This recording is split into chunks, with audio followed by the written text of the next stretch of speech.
C'est au rythme des tic-tac et des sonneries en tout genre que Patrice Fradet vit sa passion pour l'horlogerie. Là où quelques-uns s'agaceraient de ce ronronnement cadencé, lui reste attentif à ses indicateurs sonores. À un moment donné, j'ai besoin de savoir si cette pendule fonctionne, quoi. Et sans même m'occuper de ce qui se passe autour, à l'oreille, j'arrive à distinguer le tic-tac de cette pendule par rapport aux autres. Et en étant le dos tourné, rien qu'à l'oreille, j'arrive à savoir si ça va bien. En fait. Je sais pas. Ah, voilà.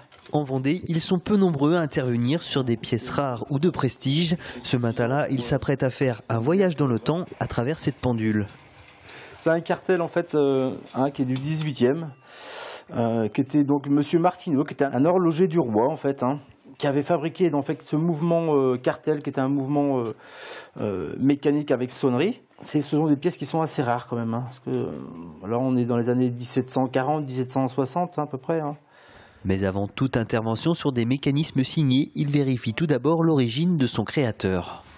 MNOPQR, donc Martineau, c'est une grande lignée.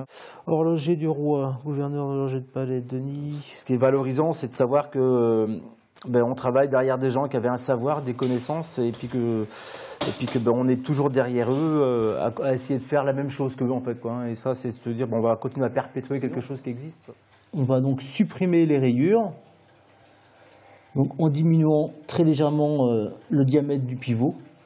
On dit qu'effectivement, à l'époque, ils avaient vraiment non seulement des produits de qualité, mais un savoir-faire en fait qu'au jour d'aujourd'hui, on n'est pas capable malheureusement d'avoir, quoi. Il faut savoir que chaque engrenage est réalisé au compas et à la lime, un travail où l'à peu près n'a pas sa place. Et en ce qui concerne ce mouvement de cartel, le diagnostic est loin d'être catastrophique. Donc voilà, lui, il est complètement gommé, elle a figé, elle a fait comme un vernis en fait.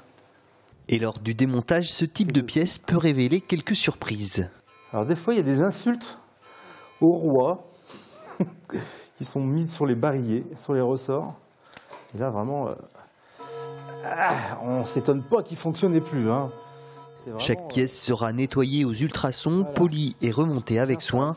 Ensuite, cet infatigable mécanisme va retrouver sa place dans son luxueux écrin.